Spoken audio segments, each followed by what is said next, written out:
Bienvenue sur Les Jongleuses, le podcast qui vous donne les clés pour jongler avec légèreté entre toutes les facettes de votre vie.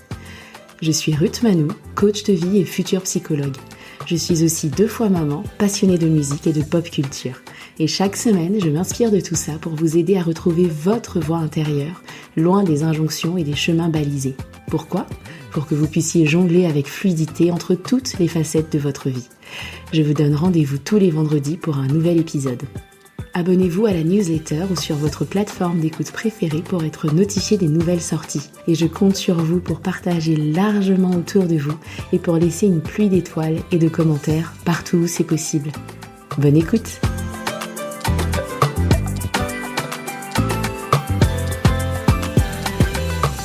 Hello tout le monde!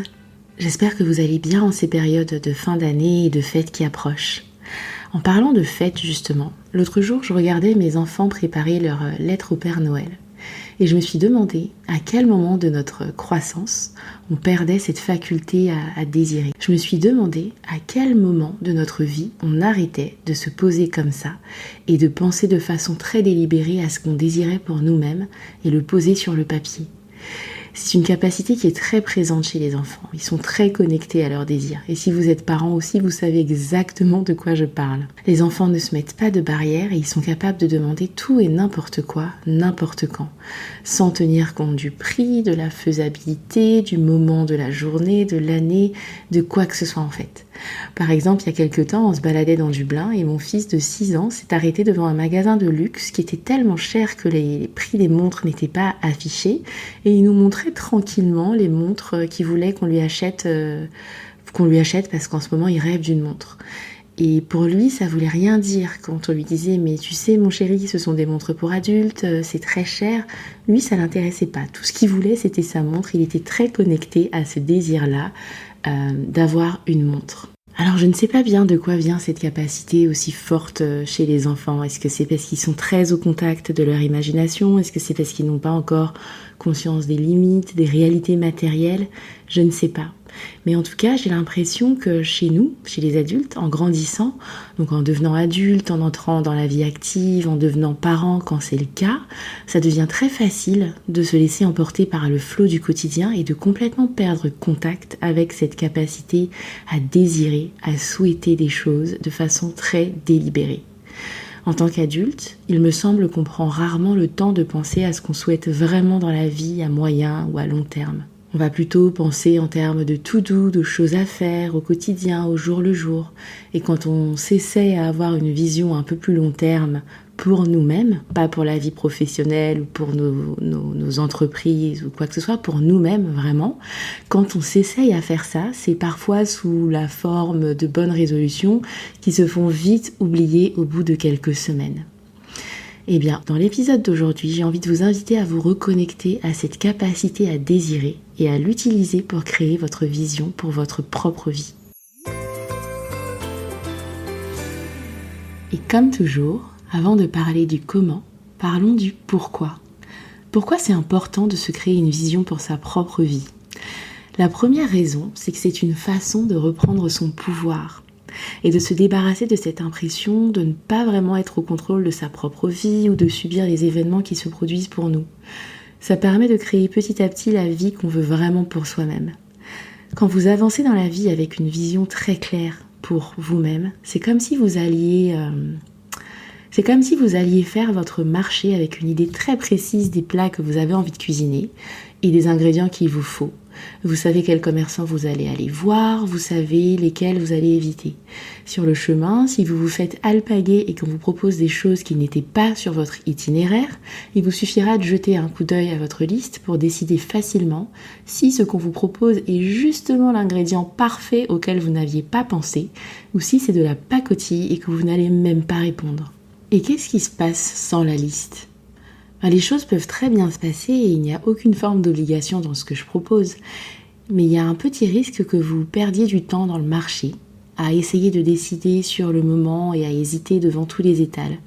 Il y a un risque aussi que vous soyez encore plus confuse en sortant du marché, que vous vous demandiez ce que vous allez bien pouvoir cuisiner avec ce que vous avez acheté, que vous vous rendiez compte que vous avez pris des choses dont vous n'aviez pas vraiment besoin ou qui étaient de mauvaise qualité.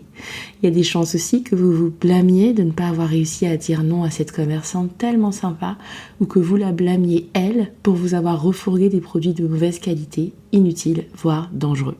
De la même façon, quand vous avancez dans la vie en étant très connecté à la vision que vous avez pour vous-même, il devient beaucoup plus facile de traiter les voies extérieures exactement comme ces commerçants du marché. Ça les rend neutres d'une certaine façon et c'est vous qui décidez de ce que vous en faites. Ça permet aussi d'avoir un point d'ancrage pour accepter ou non certaines opportunités, certaines propositions. Ça vous permet d'évaluer ou de réévaluer vos priorités. Bref, élaborer une vision pour vous-même, c'est vous créer en quelque sorte une étoile du berger à laquelle vous pourrez revenir à tout moment parce qu'elle sera claire et visible dans votre ciel. La deuxième raison de construire cette vision pour vous-même, c'est que c'est une excellente façon d'exploiter la puissance du cerveau humain.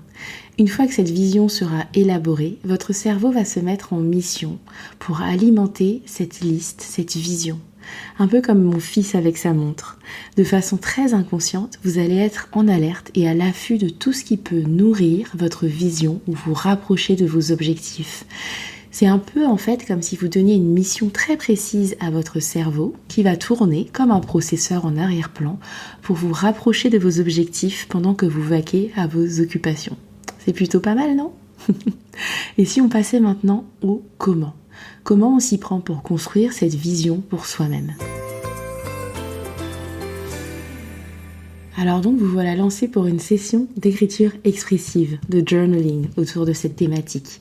Si vous ne voyez pas de quoi je parle, je vous renvoie au dernier épisode où vous pourrez tout apprendre sur cette pratique et télécharger le guide pour démarrer. Si au contraire vous voyez très bien de quoi je parle, je vous laisse attraper votre carnet, votre stylo et c'est parti. Avant de commencer, je vous propose une liste de domaines de vie pour vous aider à démarrer, mais je vous laisserai adapter pour vous-même parce que vous êtes l'experte de votre vie. Il y a 8 domaines que je vous laisserai noter. Le premier domaine va être la relation à soi. Dedans, vous pouvez noter la santé, le bien-être, le développement personnel, la spiritualité, le sport. Et à vous de compléter. Le deuxième domaine que je vous propose, c'est la vie professionnelle. Le troisième domaine, ce sont les finances. Dans le quatrième domaine, vous pouvez noter vos projets personnels. Le cinquième domaine, la vie de couple, si c'est votre cas. Le sixième domaine, la vie de famille. Le septième domaine, l'environnement de vie. Le huitième domaine, les amitiés et la vie sociale. Et le neuvième domaine, et le 10e domaine, et le 11e domaine, c'est tout ce à quoi vous penserez par vous-même. Ensuite, pour chacune de ces balles, chacun de ces domaines, vous allez faire une liste de 5 points minimum de ce que vous désirez pour vous-même. Et vous allez y inclure une dimension temporelle. Ça va être soit une échéance, soit une fréquence. Et quand c'est possible, vous allez quantifier votre objectif. Par exemple, je souhaite avoir X clients par mois et je souhaite gagner tant d'euros à la fin de l'année, par exemple. Ensuite, vous allez inclure dans votre liste toutes les choses que vous avez déjà et que vous voulez garder dans votre vie idéale. L'idée ici, ce n'est pas de rêver uniquement à des choses que vous n'avez pas encore ou que vous ne faites pas encore ou que vous ne savez pas encore faire. L'idée, c'est vraiment de dessiner les contours de la vie que vous désirez vivre, la vie que vous désirez habiter dans un idéal. Mais on ne part pas de zéro et il y a sûrement dans votre vie, ici et maintenant, des éléments de cette vie idéale. Il y a sûrement dans votre vie, ici et maintenant, des choses que vous avez voulu, que vous aimez et que vous souhaitez conserver. Je vous invite à les noter aussi. On passe maintenant à l'écriture de la liste à proprement parler. Et là, je vais vous poser une contrainte. Mais je vous promets qu'en réalité, elle va vous servir. Cette contrainte, c'est que vous n'avez le droit d'utiliser que des formulations positives. Par exemple, au lieu d'écrire « je ne veux plus me disputer avec mon ou ma partenaire », vous allez écrire « je veux avoir une relation harmonieuse où la communication est fluide entre nous ». Pourquoi vous allez faire ça ? Parce qu'en fait, le cerveau a un biais naturel de négativité. C'est une tendance naturelle à réagir plus aux informations et aux possibilités négatives qu'aux positives. Et donc, en écrivant des affirmations négatives, ce que vous allez faire en réalité, c'est que vous allez donner à votre cerveau la mission de repérer toutes les fois où la communication n'est pas harmonieuse. Et vous allez en fait obtenir le contraire de ce que vous désirez réellement. Donc, on utilise des affirmations positives uniquement. Et ça va vous forcer aussi à faire un petit changement de perspective qui est, ma foi, tout à fait bénéfique. Ensuite, vous allez écrire votre liste comme si vous aviez déjà réalisé l'objectif que vous vous fixez. Vous allez écrire au présent. Donc vous allez écrire, plutôt que de dire « je veux une relation harmonieuse », etc., etc.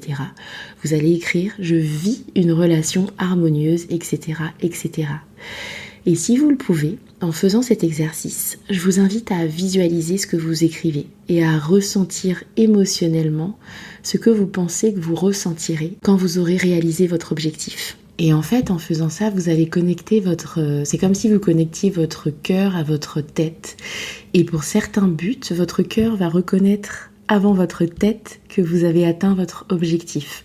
Je vous donne un exemple. Quand j'ai fait composer la nouvelle musique du podcast, je savais en fait comment j'avais envie de me sentir en écoutant la musique. Mais je n'avais aucun moyen de savoir à quoi cette musique allait ressembler. Rationnellement, je ne pouvais pas imaginer à quoi cette musique allait ressembler. Et donc j'ai fait travailler Stéphane, qui est le compositeur qui a travaillé avec moi, je l'ai fait retravailler jusqu'à ce que je sente ce que je m'étais dit que je voulais ressentir. Et instinctivement, quand j'ai entendu la musique, j'ai dit oui, c'est ça. Mon cœur a dit oui avant ma tête. Et donc c'est pour ça que je vous encourage à ressentir émotionnellement les objectifs que vous vous donnez pour connecter votre cœur avec votre tête. En ce qui concerne le contenu à proprement parler de votre liste, alors là, zéro contrainte, vous pouvez oser rêver en grand. Et il peut s'agir de choses que vous souhaitez accomplir, vous procurer, construire, ou alors ça peut être des choses plus internes, un état d'esprit, une pensée que vous avez envie d'adopter, une émotion que vous avez envie de ressentir plus souvent. Là, carte blanche, page blanche, rêvez en grand. Et enfin, vous allez connecter et ancrer cette vision à votre quotidien. Et des moyens pour faire ça, ça va être par exemple d'y connecter vos to-do du quotidien et voir comment tout ce que vous faites chaque jour alimente ou non cette vision que vous avez élaborée pour vous-même.